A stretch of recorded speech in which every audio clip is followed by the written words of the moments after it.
Hello everyone, I'm George from Ireland. Thank you for coming back to my channel. I'm on a fool's errand trying to forecast what's going to happen in the Middle East. I think that the United States will not attack Iran in the foreseeable future. Foreseeable is very short, like say the next month. Beyond that, I mean, I really can't tell what's going to happen. And surprisingly enough, Donald J. Trump doesn't consult with these things. No, I don't have a hotline to the Situation Room, but this is my educated guess, or possibly very uneducated guess. Am I sure of it? No. I'll give it maybe a 60% likelihood that I'm correct. He doesn't seem to be terribly emotional about this, and we know most people are more emotional than rational. He's totally emotional and totally irrational. Um, so he's already circumspect. He's got cold feet about it. His relations with Netanyahu is not as cordial as they once were. He's annoyed that his attempt to bring peace there hasn't worked out. He's been strung out. People might also point out to the Netanyahu is, of all the Israeli politicians, perhaps the most pro-Russian, which is why the state of Israel hasn't criticized the Russian invasion of Ukraine in any way, has sent a small amount of humanitarian aid, no military aid whatsoever. And even when the United States gifted the Israelis whatever munitions, and the US say, "Can we have them back? We're going to give them to Ukraine." Tel Aviv emphasized to Moscow, "We're simply returning the Americans. We're not giving them to the Ukrainians. What the United States does with their own property is up to them." And so on. So Donald Trump doesn't seem gung ho about this one, and he was for the Iraq war, despite what he says now. Then he was against it. He obviously flip flopped and lied about his position many, many times. But one of his selling points was that he didn't start a war or anything like that, or claim that the Ukraine war would not have occurred had he been in office in 2022, and so forth. Perhaps because he would have said to the Ukrainians, "Well, I'm not going to give you a single bullet. You just have to surrender." Well, then that might have happened. Anyhow, so I'm sure that Israel is going to go ahead and do it because um, Benjamin Netanyahu, who must be thinking opportunity knocks, is never going to come again. A chance like this, he's prime minister. Hamas is largely annihilated. The Israeli public is mostly up for this. He thinks he can destroy the Iranian nuclear program once and for all. He might not be able to. If he doesn't quite destroy it, he can put it back decades by killing so many nuclear scientists, destroying so much uranium, so many facilities, and so on. And then he will go down in history as the guy who permanently prevented an Iranian nuclear program. And even if the Iranians had the possibility to reanimate it, they may conclude it's just not worth it. They paid a very, very heavy price for decades, and it hasn't happened. Civilian nuclear energy, let alone nuclear weapons. I don't know if they're trying to develop nuclear weaponry or not. Surprisingly, I'm not privy to these things. Anyway, so that's why I think the Israelis will go for it. One of the arguments for Donald J. Trump is that the state of Israel is quite capable of doing this for themselves. That Iranian air defenses are rather feeble. The Iranian riposte to Israel hasn't been that strong. Their cupboard is almost bare, and their salvos of arsenals are fewer and fewer. The Iron Dome is superb. Very few gets through. Okay, so I mean, it was 24 Israelis were killed. And, I feel sorry for the Iranians killed and the Israelis who were killed. I don't want anyone to be killed. And all this talk about these attacks, I don't want them to happen. I would like peace now.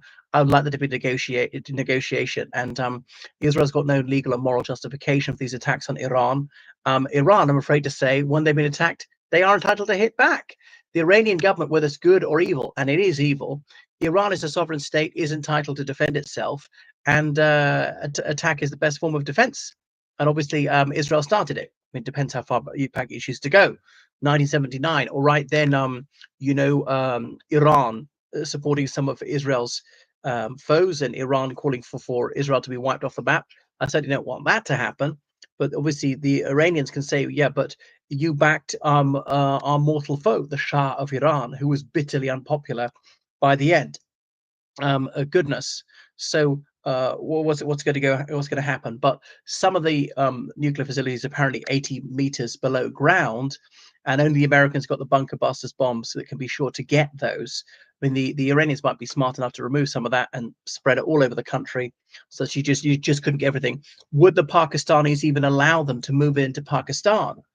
And if the Israelis, the Americans found out, would they go so far as to actually bomb Pakistan? You see, well, Pakistan doesn't even recognize Israel. Israel probably would say, well, it can't get any worse. We've got nothing to lose. We have no relationship with them. Let's do it. But that's just that bit further away, and so on. Goodness. So I think Donald Trump will say these wars are easy to start, they're very difficult to finish, and there's a lot that Iran can do. It could be terrorist attacks on American civilians all over the world, including civilians. There could be people who are taken hostage. Then they'd be really in a bind, like Jimmy Carter. What else? The Straits of Hormuz, close to Iran, was up to 30% of the world's oil and gas goes out through that waterway. Now that is a nuclear option. The Iranians, they wouldn't want to do that because that would really damage the world economy. China is buying a lot of their stuff, and Iran is rather friendless. Russia's proved to be a faithless ally. Only a few months ago, they signed an agreement with President Putin about that Russia was going to help boost Iranian air defense. Well, that hasn't happened. Provide them some fighter jets, and that hasn't happened. Obviously, Russia always breaks the deal unless they absolutely have to abide by it. And the Iranians have helped them a lot with these Shahed drones. Obviously, Tehran is lying through its teeth, saying that these are only ones they sold before the 24th of February 2022. But no, there was plenty sold well after the war began, and also helped them set up factories in the Russian Federation manufacturing these things. And that's been critical to the Russian ability to bombard Ukraine. But the major Israeli strikes, that will be the ultimate humiliation for the regime. Would it lose lots of its legitimacy? Would it be overthrown? It might be. Would a government less hostile to Israel come to power? Quite probably. Might not even recognize Israel, but say fighting Israel is just not worth it. We're never going to win. We had all these economic sacrifices to beef up the armed forces. We've got almost nothing that can hit them. If it was a conventional war, if it was a ground war, then Iran would be in the game, because they've got large conventional forces. They've just got large numbers. I mean, try invading Iran. No one's done it successfully since 1941, and that's because they get some superpowers who said that they wouldn't interfere with Iranian life, and largely that was true, and withdrew as soon as the war was over 4 years later. But because there is no land border between Iran and Israel, and Iran to get to Israel had to go all the way through Iraq, admittedly an Iranian ally, but then through Jordan and or Syria. But Iran is enfeebled. Their Hezbollah allies in Lebanon being decimated. The Houthi rebels are on the back foot. But one thing that the Iranians can do is get the Houthi rebels more active in the Bab al-Mandab, the hot gates, that straits in between Yemen and Djibouti, to attack merchant shipping going to and from Western countries, and that'll spiral the price of oil and everything else upwards. So what they can do is they can hit people where it hurts, in the wallet. But as I say, the Iranians probably don't want to up the ante too much, because they don't want all the Gulf Arab countries coming in against them, and some of the Gulf Arab countries will be cheering Israel on. Cut off the head of the snake. That was what King Salman of Saudi Arabia said to the United States privately in 2010, wanting preemptive strikes against the Islamic Republic of Iran.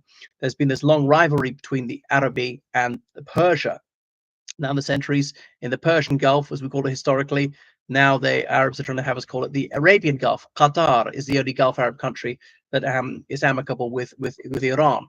And Iran finds that nobody's going to help them out. The Chinese stick their neck out for nobody, neither do the North Koreans and so on. Iran has very little money to pay people with. So it's not looking good for them. They're fleeing Iran in many cases, bourgeois Iranians, to Armenia or Turkey or any of the countries which aren't going to be bombed. Goodness. So yes, it's terrible, complicated by Iran's relationship with Russia. But if the regime falls in Iran, a new government would probably be less hostile to Iran, and that'd be also a setback for Russia, which in the last few years, as it developed a deeper relationship with Iran, for a while didn't want to go too far for fear of alienating Israel. And Russia always managed to have a civilized relationship with Israel since Russian independence in 1991. In the Soviet era, the Soviet Union was staunchly anti-Zionist. Now it's kind of the other way. At least 15% of Israelis are people who came from the former Soviet Union. A lot of them still speak Russian. Netanyahu had a good working relationship, good chemistry with Putin. Putin even said that the state of Israel is a Russian-speaking country, and so on.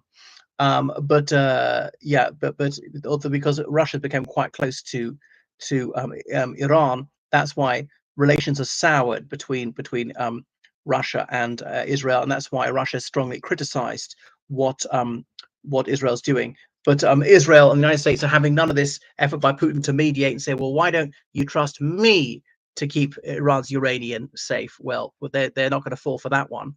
Anyway, so I think, well, Israel will probably go for it for the max, because This is a golden opportunity that won't return, so do it now. Israel is so unpopular worldwide, condemnation can't get much worse, so they might as well do it now. And they've largely finished in Gaza, so they've got a lot of troops to defend anything that the Iranians will throw at them. I mean, I don't want that. I want negotiations. I want concessions, and so on. I want the end to illegal occupation. So I'm so lucky to live in peace. Goodness, there's so much evil and injustice in the world. What can you do? Well, do what you can to work for peace. I've never been on a peace demonstration in my life, but for once I would.